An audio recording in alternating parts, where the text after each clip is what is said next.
அண்ணாத்தா Saudi அரேபியாவில் visiting விசாவில் வந்து வேலை தேடலாமா அப்படின்னு ஒரு தம்பி கேட்டிருக்காப்புல.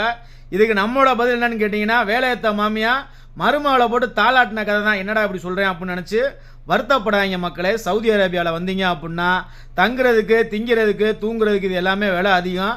அதே மாதிரி இங்கே வந்து நம்ம உடனே வேலை தேடி உடனே கிடச்சிருமான்னு கேட்டால் கிடையாது.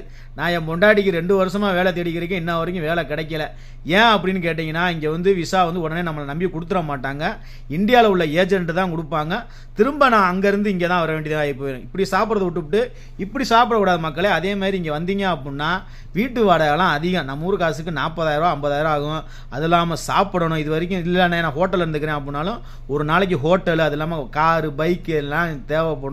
இதனால் அதிக செலவாகும். அதனால் இந்தியாவிலே ஒரு நல்ல ஏஜெண்டை பார்த்து நீங்கள் வந்துட்டீங்க அப்படின்னா ரொம்ப சௌரியமாக இருக்கும் மக்களே. உங்களுக்கு தேவையான தகவலை சொன்னீங்கன்னா நான் எனக்கு தெரிஞ்சதை நான் உங்கள்கிட்ட சொல்ல போகிறேன். லைக் பண்ணுங்கள், ஷேர் பண்ணுங்கள்.